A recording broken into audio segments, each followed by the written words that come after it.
Hello friends, welcome to Ali वेटने wisdom. कैसे हैं आप लोग।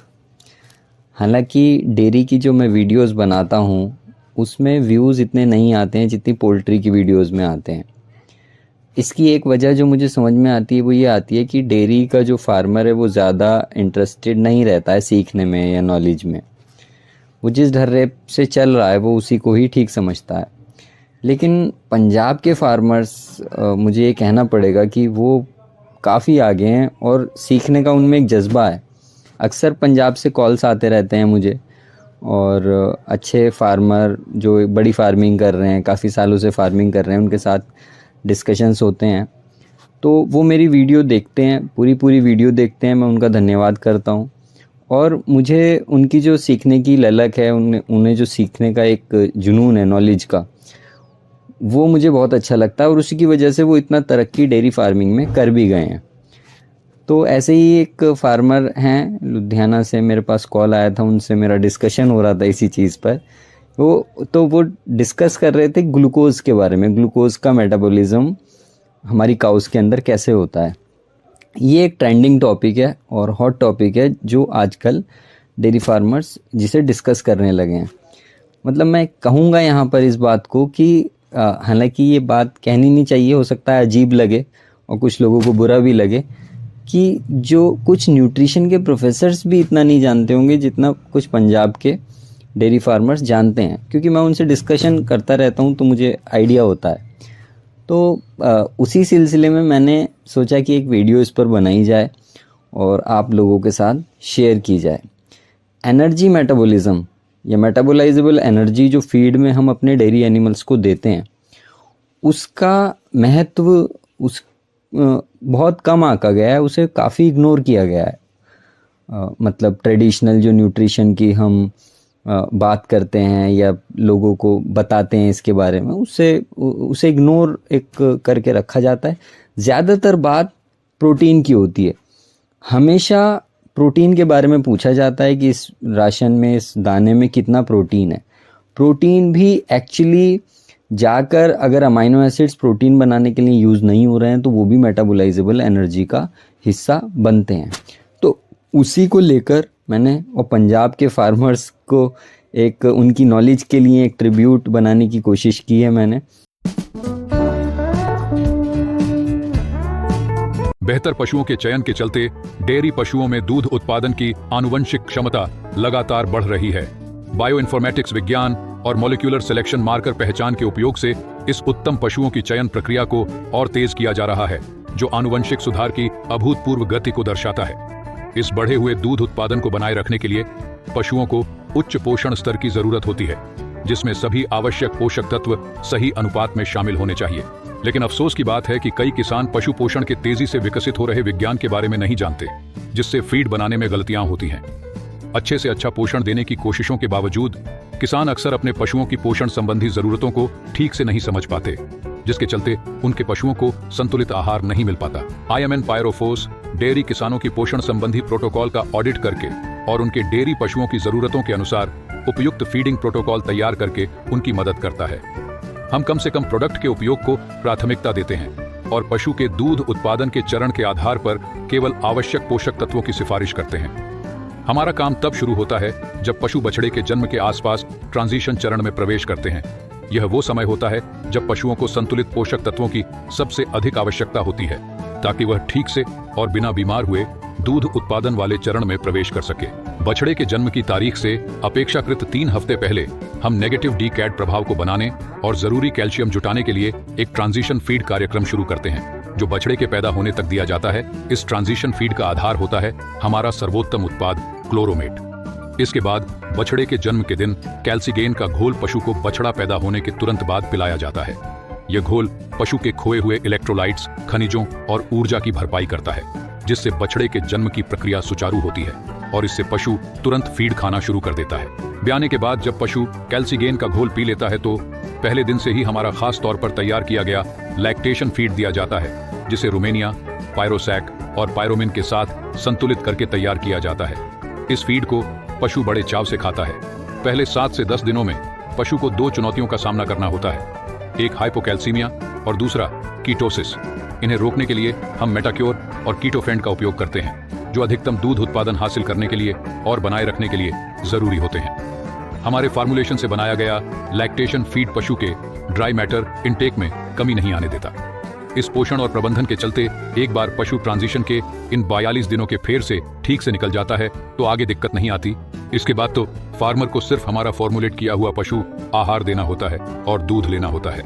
इन प्रोटोकॉल्स और प्रोडक्ट्स की एक खास श्रृंखला के जरिए आपके जानवर स्वस्थ और उत्पादक बने रहते हैं, जिससे बीमारी का खतरा कम होता है। कई किसानों के साथ हमारे संबंधों ने हमें यह सिखाया है कि डेयरी पशुओं के प्रबंधन के लिए अलग अलग फार्म के हिसाब से अलग अलग तरीके अपनाने की जरूरत होती है, जिसमें कच्चे माल की उपलब्धता और पशुओं की उत्पादन क्षमता जैसे पहलुओं पर ध्यान दिया जाता है। हमारे प्रोटोकॉल का पालन करके और चरण विशिष्ट उत्पादों का इस्तेमाल करके हम उत्पादन में कम से कम 15 से 35% सुधार कर सकते हैं और कुल खर्चों में कमी सुनिश्चित कर सकते हैं। आईएमएन पायरोफोस किसानों को बेहतरीन पशु स्वास्थ्य और उत्पादकता के लिए जरूरी ज्ञान और उपकरणों से लैस करने के लिए प्रतिबद्ध है। हमारा समग्र दृष्टिकोण पोषण संबंधी जरूरतों, पर्यावरणीय कारकों और डेयरी परिणामों को प्रभावित करने वाली प्रबंधन प्रथाओं पर ध्यान केंद्रित करता है। हम किसानों को डेयरी विज्ञान और पोषण में नवीनतम प्रगति से अपडेट रखने के लिए कार्यशालाएं और प्रशिक्षण सत्र आयोजित करते हैं। हमारा लक्ष्य एक ऐसा समुदाय बनाना है जहां किसान अपने अनुभव साझा कर सकें और एक दूसरे से सीख सकें, ताकि हम एक टिकाऊ भविष्य की दिशा में बढ़ सकें जहां पशु और किसान दोनों ही समृद्ध बन सकें। आईएमएन पायरोफोस को चुनकर आप अपनी सफलता और अपने डेयरी पशुओं के कल्याण के लिए एक प्रतिबद्ध साथी का चयन कर रहे हैं। हम डेयरी किसानों को पशु पोषण संबंधी सलाह और प्रजनन समस्याओं से जुड़े मुद्दों के लिए तकनीकी सलाह भी देते हैं। यदि आप अपना फीड बनाकर अपनी फार्मिंग को आर्थिक रूप से और अधिक लाभकारी बनाना चाहते हैं तो उसके लिए हमारे उच्च क्वालिटी के फीड प्रीमिक्स से खुद का फीड बनाएं और उत्पादकता में वृद्धि करें। अधिक जानकारी और उत्पाद की उपलब्धता के लिए कृपया हमारी वेबसाइट www.imnpyrophos.in पर जाएं या 9871584101 पर व्हाट्सएप के माध्यम से संपर्क करें। शायद इससे पहले ऐसी वीडियो मैंने नहीं बनाई है, या इस लेवल की जिसमें जो बायोकेमिस्ट्री है या वो चीज़ें हैं, तो ट्रेंडिंग टॉपिक है, इस वजह से मैं इसे बना रहा हूँ। Fail safe mechanism in milk production. इस टॉपिक से बहुत लोगों को कुछ समझ में नहीं आया होगा, लेकिन मैं जल्दी जल्दी बताता हूँ आपको। फेल सेफ क्या होता है? फेल सेफ एक ऐसा मैकेनिज्म होता है कि जिसके अंदर एक डिवाइस है। मान लीजिए आप अगर ट्रेन के अंदर जा रहे हैं तो ट्रेन के अंदर एक चेन लगी होती है, उसे खींचना होता है। अगर कोई आपका साथी किसी स्टेशन पर रह जाता है या कोई और दुर्घटना घटती है तो ड्राइवर के पास तो नहीं जाएंगे ना, कहेंगे कि इसे रोक दो, तो आप खुद ही वहाँ पर अगर वो चेन खींच देंगे तो ट्रेन रुक जाएगी और आपका जो भी अनवांटेड इवेंट हुआ है, वो गलती हुई है, उसे आप वहाँ पर सुधार सकते हैं। तो उसमें किसी को नुकसान भी नहीं होता है, ठीक है, और ट्रेन भी रुक जाती है। तो एक ऐसा सिस्टम जिसमें सिस्टम को या सिस्टम को यूज़ करने वाले को नुकसान ना हो और वो अपने आप ही किसी अनवांटेड मतलब कंडीशन में वो अपने आप रुक जाए, उसे फेल सेफ कहते हैं। तो ये वीडियो मैंने इमाम Hussain institute of tropical animal husbandry और के माध्यम से बनाई है। ये एक छोटा सा इदारा है जिसकी स्थापना हमने की है लोगों को animal husbandry, live stock, poultry के बारे में एजुकेट करने के लिए। तो ये जो इदारा है ये फिज़िकल काम करता है। एली वेटनरी विजडम जो है वो ऑनलाइन सेवा देता है। अगर कहीं जाके लेक्चर वगैरह करने होते हैं हमें, तो हम इसके अंडर करते हैं। तो अभी मेरा मतलब इरादा हो रहा है कि पंजाब में या दिल्ली में ही पंजाब के फार्मर्स के लिए एक सेशन किया जाए, फिज़िकल सेशन किया जाए और इंटरेक्शन किया जाए। तो जो अगर इंटरेस्टेड फार्मर्स हैं तो मुझे कांटेक्ट भी कर सकते हैं। तो हाल फिलहाल में मेरा इरादा बन रहा है, क्योंकि कुछ हैं जो कह रहे हैं कि सर कुछ कीजिए आप इसमें ना, फिज़िकली लोगों को कुछ ट्रेनिंग सेशन या कुछ सेमिनार टाइप से करना चाहिए। तो हम कोशिश करेंगे उसे करने के लिए। तो बहरहाल milk production in dairy cows increases almost linearly since many decades. देखिए, मिल्क प्रोडक्शन काउज के अंदर लगातार बढ़ रहा है ना, और ऐसे स्टेज पर पहुंच चुका है जहां पर काउज 20,000 किलो तक दूध एक साल में या 300 दिन में दे रही हैं।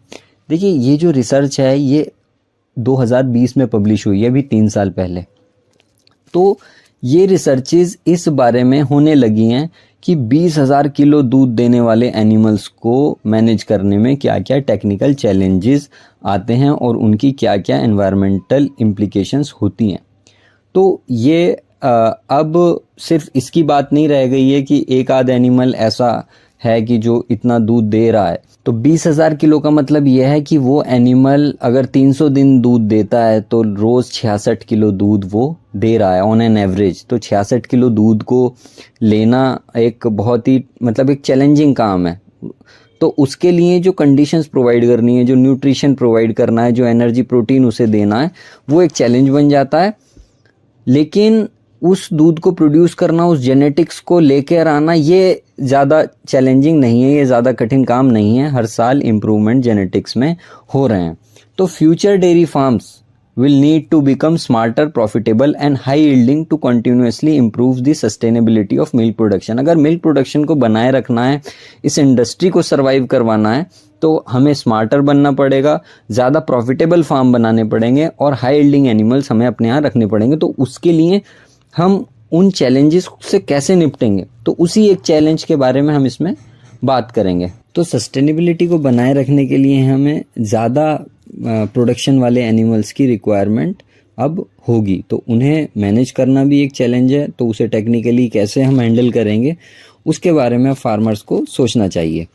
तो सिस्टम जब फेल हो जाता है, फेल सेफ उसे जब कहते हैं, जब चीज़ें गलत होने लगती हैं, रॉन्ग होने लगती हैं और एक रिस्क होता है, डेंजर का खतरा होता है, तो वो अपने आप ही बंद हो जाता है। तो ये फेल सेफ का मतलब होता है। तो आइए शुरू करते हैं। देखिए, हर साल जेनेटिक इम्प्रूवमेंट हमारे एनिमल्स में, हमारी काउज में हो रहा है। 128 लीटर दूध हर साल, मतलब एनिमल की कैपेसिटी बढ़ रही है एक, तो उसका जो जेनेटिक इम्प्रूवमेंट हो रहा है वो 128 लीटर के हिसाब से हो रहा है। मान लीजिए आपका एनिमल 10,000 लीटर इस साल दूध दे रहा था, उसे आपने किसी इम्प्रूव्ड बुल से क्रॉस कराया, तो अगले साल जो उसकी प्रोजेनी होगी वो जब दूध पे आएगी तो वो 10,128 लीटर की कैपेसिटी उसकी होगी। ठीक है।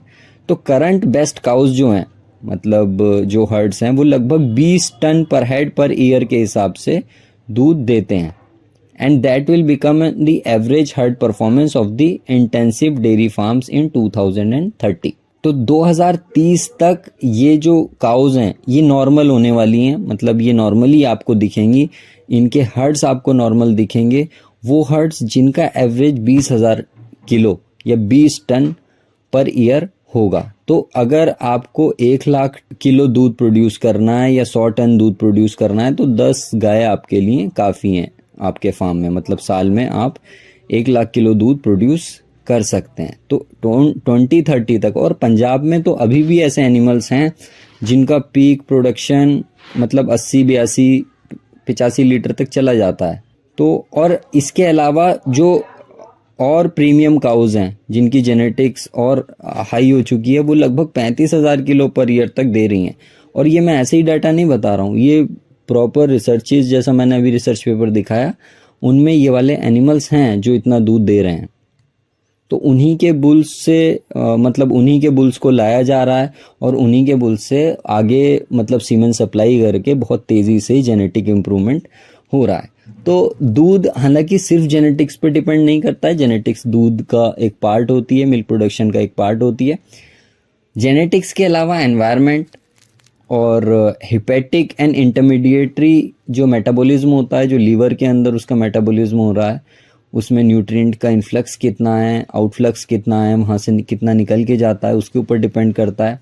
बॉडी के अंदर रिजर्व्स कितने और उनका टर्नओवर क्या है, वो भी दूध के प्रोडक्शन को गवर्न करता है। और एक इम्पॉर्टेंट बात है डाइजेशन और ऑब्जॉर्प्शन कैसा हो रहा है।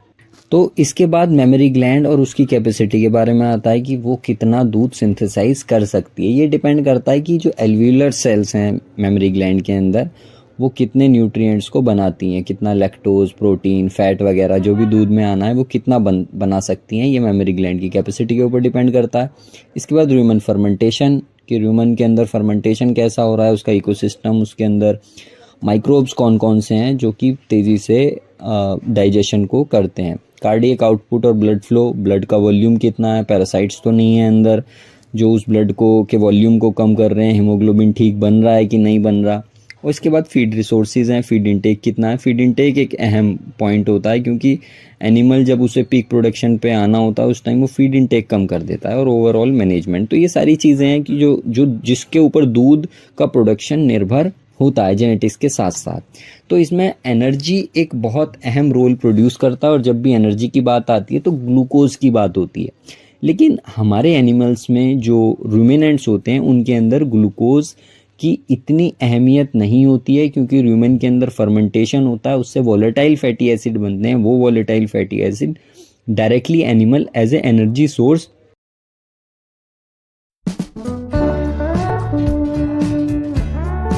आधुनिक डेयरी गायों में जब वे बछड़ा देती हैं तो उनके शरीर की मांसपेशियों की गतिशीलता वाकई में अद्भुत होती है, जिससे वे ब्याने के तुरंत बाद काफी अधिक दूध उत्पादन कर पाती हैं। लेकिन यह दूध उत्पादन ब्याने के समय कम आयनिक कैल्शियम की उपलब्धता के कारण अक्सर सीमित हो जाता है, क्योंकि अत्यधिक कैल्शियम दूध में रिस जाता है।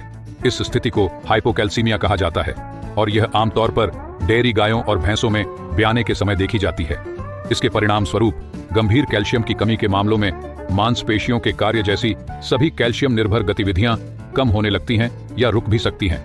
इस समस्या को कम करने के लिए पशु की ट्रांजिशन अवधि के दौरान एक नेगेटिव डीकैड आहार की आवश्यकता होती है, जो ब्याने के समय हाइपोकैल्सीमिया को रोकने और पशु के स्वास्थ्य और जीवन शक्ति को बनाए रखने में मदद करता है। इस बायोकेमिस्ट्री की समझ के साथ हमने अपना अनूठा उत्पाद क्लोरोमेट विकसित किया है, जो हाइपोकैल्सीमिया को रोकने के लिए ब्याने के समय हड्डियों से पर्याप्त कैल्शियम जुटाने में मदद करता है। ट्रांजिशन समय में उपयोग के लिए क्लोरोमेट अत्यंत प्रभावी साबित हुआ है, और मात्र 60 ग्राम की खुराक 60 लीटर कैपेसिटी के पशु के लिए भी पर्याप्त होती है। हम क्लोरोमेट को शामिल करके आपके ट्रांजिशन फीड को तैयार करने में आपकी मदद करते हैं। यह ब्याने से 21 दिन पहले की अवधि के दौरान बेहतरीन परिणाम प्राप्त करने के लिए सबसे किफायती और विश्वसनीय तरीका है। क्लोरोमेट को अभी मंगाने के लिए हमारी वेबसाइट से ऑर्डर करें या स्क्रीन पर दिए व्हाट्सएप नंबर पर संपर्क करें। यूटिलाइज कर लेता है। ऐसा हमारे अंदर इतना नहीं होता है, ह्यूमंस के अंदर, कुत्ते बिल्लियों के अंदर नहीं होता है, लेकिन वहाँ पर ह्यूमन होता है। ह्यूमन के अंदर वीएफए बनते हैं। वो वीएफए एनिमल के मेंटेनेंस के लिए इतनी एनर्जी उसे प्रोवाइड कर देते हैं। उसे ग्लूकोज बनाने की इतनी ज़्यादा ज़रूरत नहीं होती जितनी हमें होती है। तो ग्लूकोज का लेकिन रिलेवेंस प्रोडक्टिव एनिमल्स में बहुत ज़्यादा है। तो वहीं उसे ही हम शुरू करते हैं, उसे ही देखते हैं। कॉर्नेल न्यूट्रिशन कॉन्फ्रेंस हुई 1976 में, और ये एक लैंडमार्क इवेंट था, एक लैंडमार्क सेमिनार था, जिसमें डॉक्टर एलियट जो थे, ये एक डेयरी न्यूट्रिशन के एक बहुत पायनियर न्यूट्रिशनिस्ट रहे हैं। ऐसा मानिए कि जैसे फिज़िक्स में आइंस्टीन का रोल रहा है, ऐसे ही डेयरी न्यूट्रिशन में या एनिमल न्यूट्रिशन में डॉक्टर एलियट ने काम किया है, और बहुत सारी जो रिसर्चेज हैं वो डॉक्टर एलियट की ही बताई हुई हैं। फाउंडेशन इन्होंने रखी है। तो इन्होंने कॉर्नेल न्यूट्रिशन कॉन्फ्रेंस में बताया, एक इक्वेशन थी जिसमें ग्लूकोज की रिक्वायरमेंट लैक्टेटिंग काउज के लिए कितनी होती है, इस पर बात की गई। तो इन्होंने एक सिंपल आइसोटोपिक लेबलिंग टेक्निक का इस्तेमाल किया। उससे इन्होंने ये देखा कि जो भी ग्लूकोज एंटर करता है मेमोरी ग्लैंड के अंदर, उसमें से 69.4% ग्लूकोज लैक्टोज का पार्ट बन जाता है। तो इससे इन्हें ये पता चला कि जो भी ग्लूकोज जा रहा है मेमोरी ग्लैंड के अंदर, इन्होंने उसे लेबल कर दिया, उसके ऊपर एक मार्क लगा दिया। जैसे आप किताब पढ़ते हैं ना, तो बीच में कहीं मार्का लगा देंगे कि जहाँ पर आप छोड़ेंगे वहाँ मार्का लगा के किताब बंद कर देंगे, अगली बार किताब वहीं से खुलेगी। तो ग्लूकोज के कार्बन के ऊपर इन्होंने एक मार्का लगा दिया। वो मार्का मेमोरी ग्लैंड में देखा गया और उसके बाद लैक्टोज में भी देखा गया। तो क्योंकि लैक्टोज जो है वो मिल्क शुगर होती है और वो ग्लूकोज से ही बनती है, तो 69.4% ग्लूकोज लैक्टोज बन चुकी थी। तो ये देखा गया कि एवरेज 50 से 85% तक ग्लूकोज मिल्क में आ जाती है, मिल्क की लैक्टोज को बनाती है। थोड़ी बहुत ग्लूकोज यहाँ पर इस्तेमाल हुई होगी एज ए एनर्जी सोर्स, और उसके अलावा बॉडी की जो मेंटेनेंस होती है उसके लिए ग्लूकोज इस्तेमाल हो जाती है। तो दूध के अंदर लगभग 4.8% लैक्टोज होती है, और ये बात आप ध्यान रखिए कि लैक्टोज एसएनएफ का पार्ट है और ये बहुत कांस्टेंट रहती है, ये बहुत ज़्यादा ऊपर नीचे नहीं होती है।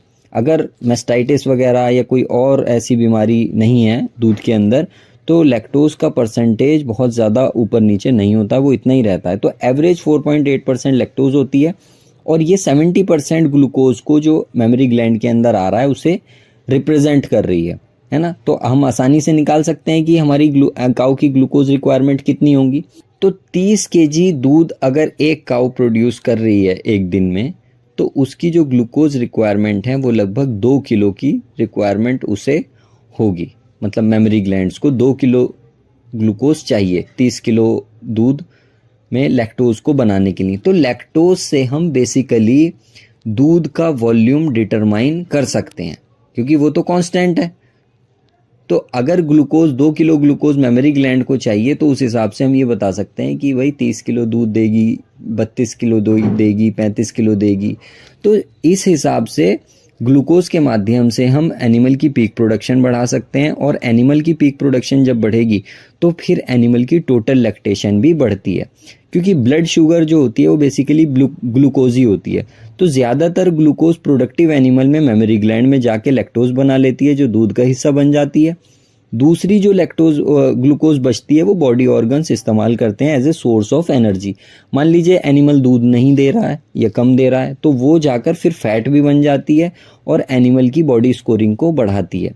तो जैसे जैसे दूध का प्रोडक्शन बढ़ता है तो जो ग्लूकोज का पार्टीशन है, ये एक पार्टीशन हो रहा है ना, बंटवारा हो रहा है, एक इधर जा रही है ग्लूकोज या इधर जा रही है।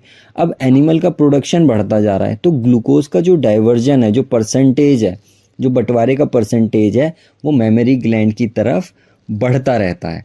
यही एक वजह होती है जिससे एनिमल की इम्यूनिटी भी कॉम्प्रोमाइज़ होती है और दूसरे पॉइंट पर उसका रिप्रोडक्टिव सिस्टम भी कॉम्प्रोमाइज़ होता है। जो सीओडी की प्रॉब्लम आती है, सिस्टिक ओवेरियन डिजीज़ जो होती है, सिस्टिक ओवेरियन डिजीज़ जो होती हैं जिससे इनफर्टिलिटी आती है, तो वो भी एक अलग टॉपिक है, हालांकि है इसी से रिलेटेड, कभी डिस्कस करूँगा।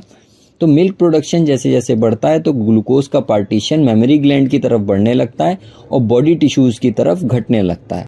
तो इसका मतलब यह है कि काऊ की जो बॉडी है उसे मिनिमल ग्लूकोज की नीड होती है। मतलब वो बिना ग्लूकोज के या बहुत कम ग्लूकोज में भी काउस बढ़िया से सर्वाइव कर सकती हैं, अपनी बॉडी को मेंटेन कर सकती हैं। क्योंकि फिर मैं वही बात कहूँगा, मैंने बहुत सी वीडियोस बनाई हैं VFAs के ऊपर, न्यूट्रिशन के ऊपर, एक पूरी की पूरी डेयरी की ट्रेनिंग मैंने बनाई है जो कि ऑलरेडी मेरे ऐप के ऊपर, एली वेटनरी विजडम ट्रेनिंग ऐप के ऊपर अवेलेबल है, जिसमें 4 दिन का जो कोर्स है वो सिर्फ डेयरी न्यूट्रिशन के ऊपर ही है। तो उसमें मैंने ये सब बातें बताई हैं कि एनिमल की जो एनर्जी नीड्स होती हैं वो ग्लूकोज से नहीं VFAs से पूरी होती हैं। तो जैसे जैसे प्रोडक्शन बढ़ता है तो ग्लूकोज का डाइवर्जन मेमोरी ग्लैंड की तरफ बढ़ने लगता है। लेकिन यहाँ पर एक पॉइंट आता है कि 6 किलो दूध अगर एक एनिमल दे रहा है तो 20% उसकी बॉडी का ग्लूकोज मेमोरी ग्लैंड में जाता है।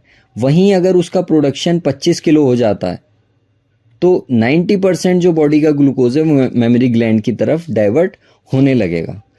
तो ग्लूकोज और बॉडी सिस्टम्स को भी तो चाहिए ना एनर्जी के लिए। तो अगर उन बॉडी सिस्टम्स को ये लगता है कि अभी हमारे पास एनर्जी नहीं आ रही है तो वो अपने सिस्टम को शट डाउन कर देते हैं फेल सेफ मैकेनिज्म के ज़रिए से। सही है। जैसे रिप्रोडक्टिव ओवरी को ऐसा महसूस हुआ कि ग्लूकोज इतना नहीं है कि अगर मान लीजिए अंडा निकले, फिर वो फर्टिलाइज हो जाए, उसमें बच्चा बनने लगे, तो बच्चे को तो रिक्वायरमेंट होगी ना एनर्जी की, तो वो उसे शट डाउन कर देगी, वो ओव्यूलेशन को होने ही नहीं देगी। तो कहाँ से ग्लूकोज आता है और कहाँ पर जाता है ये देखना हमारा एक यहाँ पर अहम हो जाता है हमारे लिए। तो 20% जो बॉडी का ग्लूकोज है वो 6 किलो अगर दूध दे रही है कोई काऊ तो 20% बॉडी का ग्लूकोज उसकी मेमोरी ग्लैंड में, उसके थनों में जाएगा जो कि लैक्टोज बनाएगा, फिर वो लैक्टोज दूध का पार्ट बनेगी। तो सरप्लस ग्लूकोज का क्या हो रहा है, 20% ही तो जा रहा है मेमोरी ग्लैंड में, तो बाकी का जो 80% बच रहा है वो एनिमल की बॉडी को सपोर्ट करता है, ये अपने आप उसे इस्तेमाल कर लेती है और क्या करती है कि मतलब जो बॉडी का फैट वगैरह है, प्रोटीन है, वो भी बना के बनने लगता है। उससे एनिमल का बॉडी स्कोर भी इम्प्रूव होता है ना।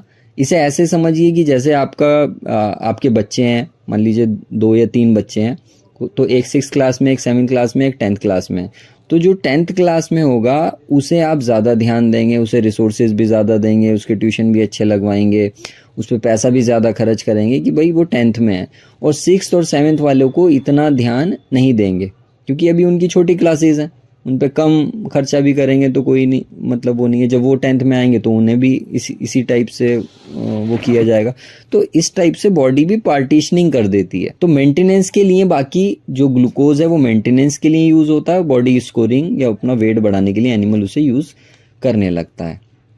तो जो ग्लूकोज की सिंथेसिस होती है वो बेसिकली कहाँ होती है, वो लीवर के अंदर होती है, और बॉडी रिक्वायरमेंट्स के ऊपर उस ग्लूकोज की सिंथेसिस, वो ग्लूकोज का बनना डिपेंड करता है।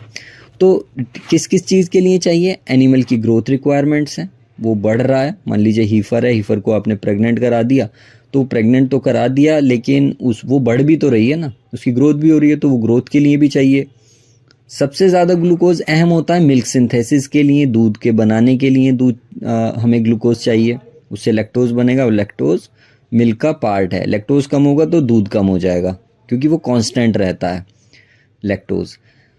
और बॉडी की मेंटेनेंस के लिए लगभग अगर 600 किलो का एनिमल है तो उसे 200 ग्राम ग्लूकोज उसके ब्लड में चाहिए। लेकिन ये बात आप समझ लें कि ग्लूकोज एज सच एनिमल के अंदर एब्जॉर्ब नहीं होता, जैसे वो हमारे अंदर एब्जॉर्ब हो जाता है। हमने ग्लूकोज पिया तो हमारे ब्लड में ग्लूकोज चला जाता है, लेकिन ऐसा एनिमल्स में नहीं होता है। बहुत कम ग्लूकोज एनिमल के अंदर जा पाता है। ग्लूकोज को एनिमल बनाता है, काउज बनाती हैं ग्लूकोज को। किससे बनाती हैं, प्रोपियोनेट से बनाती हैं, तो वो मैं आगे अभी बताऊंगा। तो जर्नली क्या होता है, जितना अमाउंट हम मेटाबोलाइजेबल एनर्जी का सप्लाई करेंगे फीड में, उतनी ही ज़्यादा ग्लूकोज बनेगी। तो मेटाबोलाइजेबल एनर्जी बेसिकली कोरिलेटेड रहती है ग्लूकोज की फॉर्मेशन से, है ना। लेकिन कुछ कंडीशन में क्या होता है कि अगर फीड इनटेक पूरा नहीं है तो ये जो कोरिलेशन है मेटाबोलाइजेबल एनर्जी का, ये अल्टर हो जाता है। जैसे अर्ली लैक्टेशन में क्या होता है, फीड इनटेक कम होता है ना, तो फीड इनटेक अगर कम है ना, और मिल्क प्रोडक्शन ज़्यादा है और एक्स्ट्रा ग्लूकोज की रिक्वायरमेंट है, तो बॉडी क्या करेगी, फीड से तो इतना प्रोपियोनेट आ नहीं रहा है कि जिससे इतना ग्लूकोज बनाया जा सके कि मिल्क प्रोडक्शन को सस्टेन कर सके। तो बॉडी अपनी बॉडी के रिजर्व्स को मोबिलाइज करती है, फैट को पिघलाएगी, प्रोटीन को अपने कम करेगी। आप देखते हैं ना, अगर फीडिंग ठीक नहीं करेंगे तो एनिमल दुबला होता चला जाता है, तो काफ़ी दुबला होता है तो उसकी पसलियाँ वगैरह भी दिखने लगती हैं। तो वो जो मैकेनिज्म है, वो हमारी जो गाय है, जो नई गाय आ रही हैं, जो जेनेटिकली इम्प्रूव्ड हैं, जिनके अंदर कैपेसिटी है कि वो 60-70 लीटर दूध दे सकती हैं, उनके अंदर ये मैकेनिज्म बहुत गहन तरीके से, बहुत इंटेंस तरीके से काम करता है। अगर उन्हें फीड आप बाहर से नहीं देंगे, एनर्जी बाहर से नहीं देंगे प्रॉपर, तो अपनी बॉडी का रिजर्व मोबिलाइज कर देंगे दूध को प्रोड्यूस करने के लिए, क्योंकि उन्हें तैयार ही ऐसा किया गया है। तो ये मेटाबोलाइजेबल एनर्जी किस फॉर्म में होती है, ये होती है स्टार्च की फॉर्म में। जो मक्का, गेहूं, दलिया, ये सब चीज़ें देते हैं, वो इस मेटाबोलाइजेबल एनर्जी का एक बड़ा पार्ट बनाते हैं। तो ये डाइजेस्ट कहाँ होता है, ये र्यूमन के अंदर डाइजेस्ट होता है, पोस्ट र्यूमन इंटेस्टाइन के अंदर डाइजेस्ट होता है। अब कुछ एक्सपेरिमेंट किए इन्होंने ही, एलियट साहब ने, और एलियट के जो फिर आगे साइंटिस्ट आए जिन्होंने उनकी रिसर्च को आगे बढ़ाया, उन्होंने ये देखा कि अगर हम र्यूमन में स्टार्च को डाइजेस्ट करते हैं तो मिल्क प्रोडक्शन इंक्रीज होता है। हम स्टार्च दें बशर्ते उसकी पीएच ना गड़बड़ाए, तो माइक्रोबियल प्रोटीन सिंथेसिस बढ़ती है, जिससे मिल्क प्रोडक्शन बढ़ता है। तो सीधा सीधा कंसेप्ट आज भी हमें पता है। लेकिन इन्होंने क्या किया कि अगर हम ग्लूकोज या स्टार्च दे देते हैं तो वो बेसिकली कन्वर्ट हो जाता है फैटी एसिड्स में, वोलेटाइल फैटी एसिड्स में, वो एज सच ग्लूकोज नहीं रहती है। तो इन्होंने एबोमेसम के अंदर ग्लूकोज को, स्टार्च को इन्फ्यूज़ किया और देखा कि क्या मतलब असर पड़ता है। तो उससे मिल्क फैट कम हो गया, लेकिन दूध बढ़ा। तो इसका मतलब ये था कि कांस्टेंट मिल्क एनर्जी आउटपुट, कि दूध अगर बढ़ता है तो फैट कम होने लगता है। तो दूध के अंदर जो एनर्जी का कंपोनेंट है वो एक तरीके से कांस्टेंट रहता है, ठीक है। तीसरा क्या किया इन्होंने, ड्यूडेनल का मतलब है जो स्मॉल इंटेस्टाइन होती है, आंत होती है, उसके अंदर ग्लूकोज को इन्फ्यूज़ किया। फिर देखा कि मिल्क फैट पे क्या असर पड़ता है, तो मिल्क फैट कम हुआ और दूध बढ़ा, मिल्क प्रोडक्शन बढ़ा लेकिन दूध कम हुआ। तो इससे ये पता चला कि मिल्क की जो एनर्जी आउटपुट होती है वो कांस्टेंट रहती है। अगर उसके अंदर मान लीजिए 100 ml के अंदर 200 किलो कैलोरी एनर्जी आ रही है, तो वो उतनी ही आएगी। अगर आपने दूध का वॉल्यूम 300 कर दिया तो फैट कम हो जाएगा, लेकिन एनर्जी इतनी रहेगी, क्योंकि लैक्टोज बढ़ेगी। तो लीवर जो था वो मास्टर ऑर्गन है जो कि ग्लूकोज को बनाता है। तो ग्लूकोज बनता कैसे, जैसे मैंने बताया कि ग्लूकोज अगर देंगे एनिमल को तो वो ग्लूकोज एब्जॉर्ब नहीं होगा, वो कुछ और बन जाएगा, टूट जाएगा अंदर। तो एनिमल क्या करता है, नया ग्लूकोज अपने लीवर के अंदर बनाता है। तो ये बनता किससे है, ये प्रोपियोनेट से बनता है। 3 तरीके के वॉलेटाइल फैटी एसिड होते हैं, प्रोपियोनेट, एसीटेट, प्रोपियोनेट और ब्यूटायरेट। तो इनका ये डिपेंड करता है कि इनका जो रेशो होता है वो इस पे डिपेंड करता है कि हम कौन सा फीड एनिमल को दे रहे हैं। फाइबर रिच फीड देते हैं, भूसा वगैरह ज़्यादा दे रहे हैं तो एसीटेट ज़्यादा बनेगा, और स्टार्च दे रहे हैं तो प्रोपियोनेट ज़्यादा बनता है।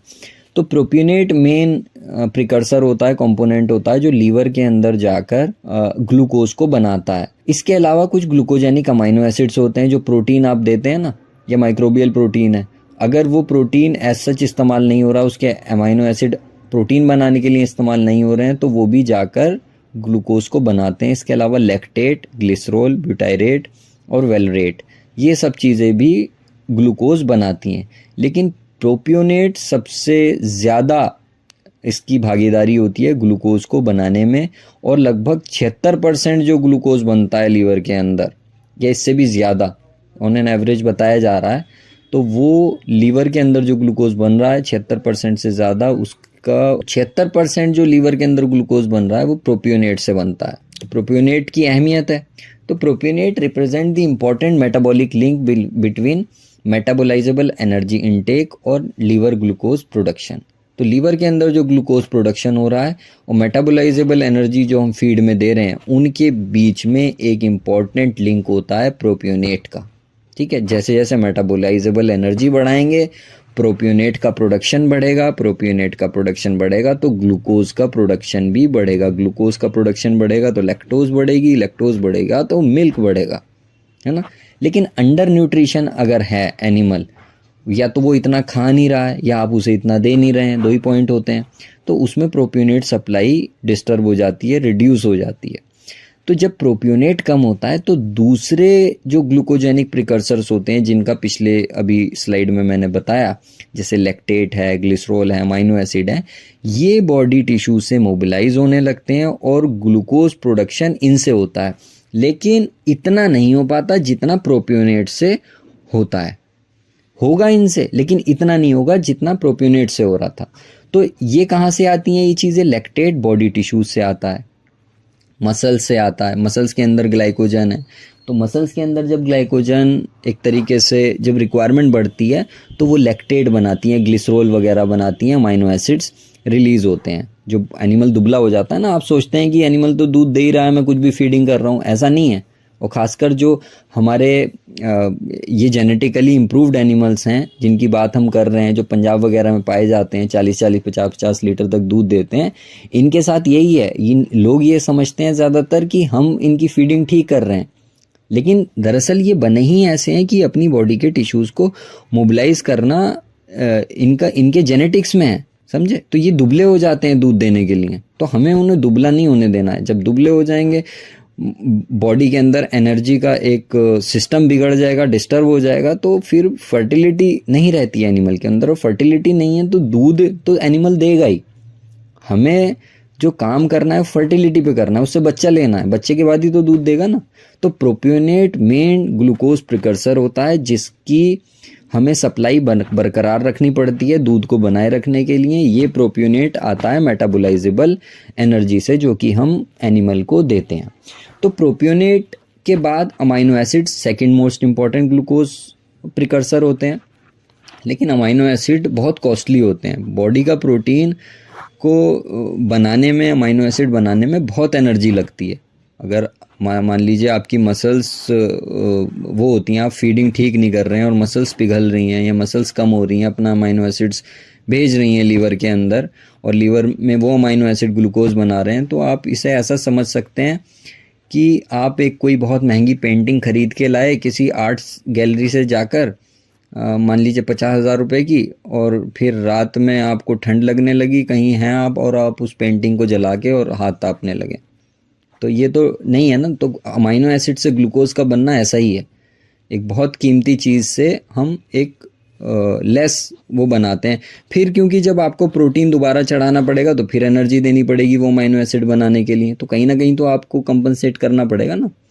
तो एलेनिन इन अमीनो एसिड्स में एक इम्पॉर्टेंट प्रिकर्सर होता है। एलेनिन क्योंकि अमोनिया का जो भी मेटाबॉलिज्म मसल्स में हो रहा है, अमोनिया निकल रही है, वो अमोनिया एलेनिन की फॉर्म में लीवर तक पहुंचती है, तो एलेनिन से भी ग्लूकोज बनता है।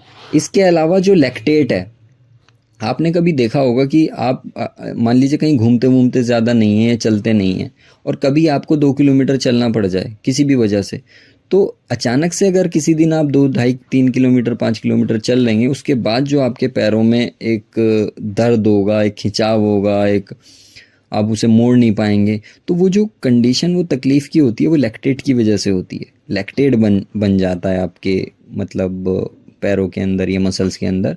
तो ऐसा ही लैक्टेट हमारे एनिमल्स के अंदर भी बनता है जब उनकी सप्लाई बढ़ती है, जब उन्हें रिक्वायरमेंट होती है एनर्जी की, तो और बाहर से हम नहीं दे रहे हैं उसे, तो बॉडी लैक्टेट बनाने लगती है। वो भी एक ग्लूकोज का प्रिकर्सर होता है, लेकिन लैक्टेट तभी काम करता है जब बॉडी में एनर्जी का लेवल, मेटाबोलाइजेबल एनर्जी का लेवल सही हो। तो ये थोड़ी और डीप बात है, तो इसे ही समझ लीजिए बस आप कि अगर एनर्जी लेवल हमारे फीड में कम है तो लैक्टेट भी एनिमल यूटिलाइज नहीं कर पाएगा। तो समरी यह है कि प्रोपियोनेट, एलेनिन और लैक्टेट 3 कंपोनेंट हैं। इनमें प्रोपियोनेट एक अहम ग्लूकोज प्रिकर्सर है, सेकंड नंबर पर अमीनो एसिड आते हैं, उन अमीनो एसिड्स में एलेनिन एक इंपॉर्टेंट ग्लूकोज प्रिकर्सर होता है, थर्ड नंबर पर लैक्टेट आता है जो बॉडी के एनर्जी स्टेटस पर डिपेंड करता है। एनर्जी स्टेटस अच्छा नहीं है तो लैक्टेट को यूटिलाइज नहीं किया जाता है। अब जो मुद्दे की बात है वो ये है कि जो अर्ली लैक्टेशन होती है उसमें नेगेटिव एनर्जी बैलेंस होता है, और प्रोपियोनेट की सप्लाई अगर ऐसे में लिमिटेड हो जाती है तो अमीनो एसिड्स और लैक्टेट आने लगते हैं और बॉडी का वज़न तेज़ी से घटने लगता है, जो कि नहीं घटना चाहिए। अगर बॉडी का वज़न तेज़ी से घटता है और ये जो सिग्नल्स हैं ये ओवरी को मिल जाते हैं, तो ओवरी के अंदर सिस्ट बनने के चांसेस बढ़ जाते हैं, क्योंकि उसे लगता है कि बॉडी एनर्जी डेफिशिएंट है, और जो कि होती है। तो हमें अगर दूध भी लेना है और एनिमल की फर्टिलिटी भी बनाए रखनी है तो हमें इन दोनों चीज़ों में एक बैलेंस बनाना पड़ता है। और एक अहम बात जो मैं हमेशा कहता हूँ और आप लोगों को अपने प्रोटोकॉल में नियासिन के लिए बताता भी हूँ, जो मैंने आपको प्रोटोकॉल दिया हुआ है, कि नियासिन की जो इम्पोर्टेंस है वो यही है कि वो लैक्टेट को भी, जब बॉडी एनर्जी डेफिशिएंट होती है तो लैक्टेट को पायरुवेट में कन्वर्ट करने के लिए नियासिन की ज़रूरत होती है। तो होता क्या है कि ये मसल्स हैं, ठीक है, मसल्स के अंदर लैक्टेट आता है और ये लैक्टेट जाता है लीवर के अंदर, मतलब मसल्स में से लैक्टेट लीवर के अंदर जाता है, किडनी के अंदर भी जाता है, शीप के अंदर, और वहाँ पर जो 2 लैक्टेट होते हैं, 2 पायरुवेट बनाते हैं, उससे ग्लूकोज बनता है। वो ग्लूकोज फिर आके ब्लड में दोबारा इस्तेमाल होता है और सेल्स के अंदर जाता है, और फिर एसिटाइल कोलाइन कोएंजाइम या तो एनर्जी के लिए यूज़ हो जाएगा या फिर लैक्टोज बनाने के लिए। तो ये इसकी साइकिल है। और जो नियासिन है वो यहाँ पर काम करता है, तो जितना ज़्यादा नियासिन होगा उतना ज़्यादा पायरुवेट से वो ग्लूकोज उसमें चला जाएगा, या फिर ग्लूकोज से पायरुवेट बनता है। तो अब यहाँ पर आ जाती है फेल सेफ मैकेनिज्म वाली बात। अब हमें ये पता है कि लैक्टोज जो है वो मिल्क शुगर है और वो अडर के अंदर, थनों के अंदर बनती है। किससे बनती है? ब्लड ग्लूकोज से। तो नीचे आपको ये दिख रहा है, ये ब्लड जा रहा है यहाँ पर, ठीक है, और यहाँ से ये ग्लूकोज निकल के ये एपिथेलियल सेल, अडर की ये सेल है, थनों की सेल है, इस कोशिका के अंदर ये ग्लूकोज आ जाता है। अब ये ग्लूकोज यहाँ से मतलब प्रोसेस होना शुरू होता है, यूडीपी ग्लूकोज बनता है, यूडीपी गैलेक्टोज बनता है, और ये फिर एक और एपरेटस होता है, गोल्जी एपरेटस कहते हैं, मिल्क सेल के अंदर या मिल्क एपिथेलियल सेल्स जो होती हैं उनके अंदर जाता है। गैलेक्टोज ग्लूकोज दोनों मिलते हैं और ये लैक्टोज बना लेते हैं। लैक्टोज एक मतलब छोटे से बैग्स होते हैं जिन्हें वेसिकल्स कहा जाता है, उनके अंदर ये पैक हो जाता है, और यहाँ से ये फिर यहाँ पर ये जो ये मिल्क वेसल है, एल्वियोलर ल्यूमेन है, यहाँ से ये फिर एल्वियोलर ल्यूमेन के अंदर जाएगा और एल्वियोलर ल्यूमेन से मिल्क वेसल जो होती हैं अडर्स की, उसके अंदर चला जाता है। तो सोडियम, पोटेशियम कुछ मिनरल्स होते हैं, वो इसके अंदर भी रहेंगे, दूध के अंदर भी, और वो सेल्स के अंदर भी रहते हैं और ब्लड के अंदर भी रहते हैं। इन मिनरल से और लैक्टोज से, क्योंकि आपने देखा होगा लैक्टोज जो है ना, कुछ लोगों को लैक्टोज इंटॉलरेंस की प्रॉब्लम होती है। तो लैक्टोज इंटॉलरेंस का मतलब वो लैक्टोज को डाइजेस्ट नहीं कर पाते, अगर वो दूध पीते हैं तो उन्हें दस्त लग जाते हैं। क्यों लगते हैं? क्योंकि लैक्टोज डाइजेस्ट नहीं होती, और लैक्टोज की ये प्रॉपर्टी होती है कि वो पानी को खींचती है, ठीक है, पानी को एब्जॉर्ब करती है, ऑस्मोटिक प्रेशर बढ़ाती है लैक्टोज। तो लैक्टोज के अंदर ये एक प्रॉपर्टी होती है। तो लैक्टोज और मिनरल्स ये मिलकर एक ऑस्मोटिक बैलेंस बनाते हैं ब्लड के अंदर और मिल्क के अंदर। अगर आप देखेंगे तो ब्लड की और मिल्क की जो ऑस्मोलैरिटी होती है वो दोनों की लगभग 300 मिली ऑस्मोल होती है। इसका मतलब ये है कि अगर ये प्रेशर यहाँ ज़्यादा हुआ, ब्लड में कम हुआ, तो ये वेसल फट जाएगी। अगर ब्लड में ज़्यादा हुआ, यहाँ कम हुआ, तो ब्लड वेसल फट जाएगी। तो इसे बनाने के लिए कुदरत ने दोनों के अंदर ऑस्मोलैरिटी को सेम रखा है। तो उस ऑस्मोलैरिटी को बरकरार रखने के लिए लैक्टोज को कांस्टेंट होना पड़ता है। मान लीजिए यहाँ से अगर 2 यूनिट लैक्टोज गई और 2 यूनिट के साथ 5 यूनिट पानी जाएगा, ठीक है। तो अगर वो 2 की 4 यूनिट होगी तो पानी 5 का 10 हो जाएगा।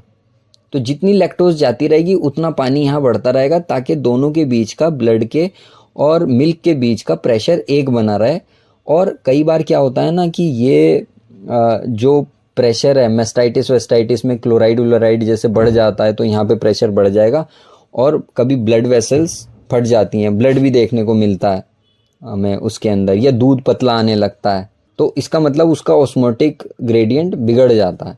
तो अगर वो नहीं बिगड़ा है तो लैक्टोज गवर्न करती है मिल्क के वॉल्यूम को।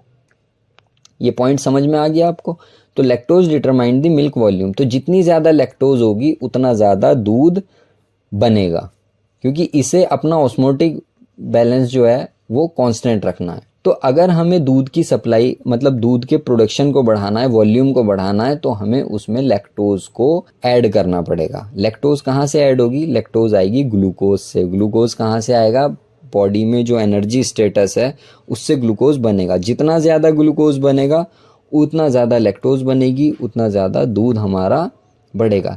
तो अब आपको समझ में आ गया होगा कि जो मेटाबोलाइजेबल एनर्जी है बॉडी की, उसका जो स्टेटस है वो बहुत इम्पॉर्टेंट है मिल्क वॉल्यूम को बनाए रखने के लिए।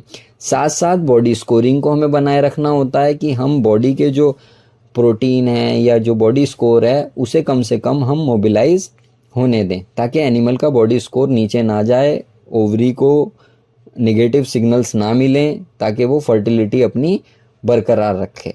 तो अगर ग्लूकोज की सप्लाई रेस्ट्रिक्ट होती है तो मिल्क प्रोडक्शन डाउन हो जाता है, क्योंकि जो ब्लड ग्लूकोज है वो 2 चीज़ों के लिए चाहिए हमें, एक तो टिश्यू मेंटेनेंस के लिए, दूसरा मिल्क प्रोडक्शन के लिए।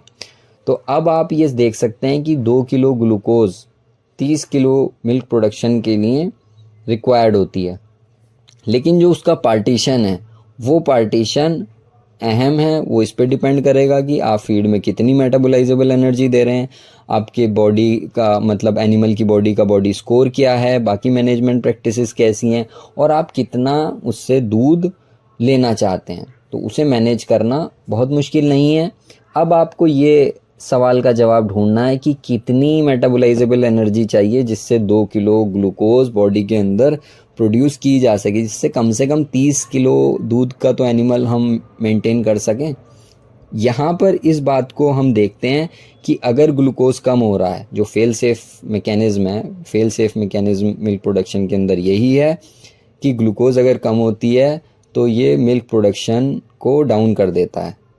अगर कम हो रही है तो अपने आप ही लैक्टोज कम बनेगी, लैक्टोज कम बनेगी तो दूध का प्रोडक्शन डाउन हो जाएगा, बॉडी से एनर्जी निकलनी कम हो जाएगी। तो बॉडी को एनिमल एनर्जी के लिए रिस्टोर, मतलब कंजर्व करके रखेगा एक स्टेज तक, ठीक है।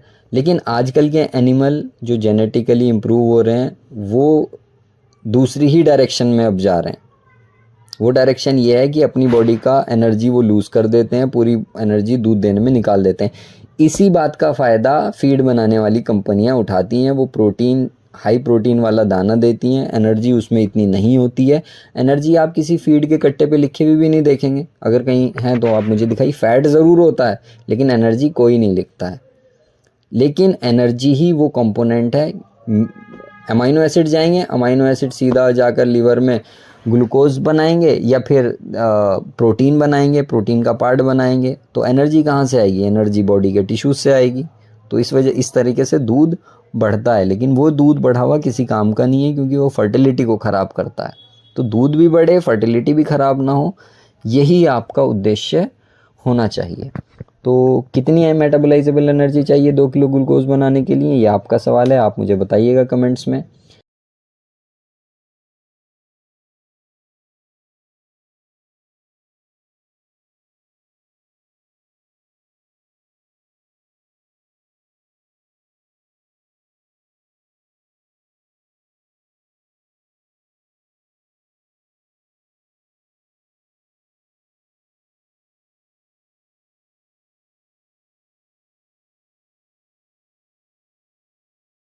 करेंगे। तो जो फार्मर्स हैं, ख़ास तौर से पंजाब के फार्मर्स, वो इसमें ज़रूर जुड़ें, और सेमिनार मेरा करने का एक प्लान है। तो जो लोग उसमें इंटरेस्टेड हों, तो हम दिल्ली में या लुधियाना में, जैसा भी पॉसिबल होगा, हम एक सेमिनार ज़रूर करेंगे आपके लिए। Thank you.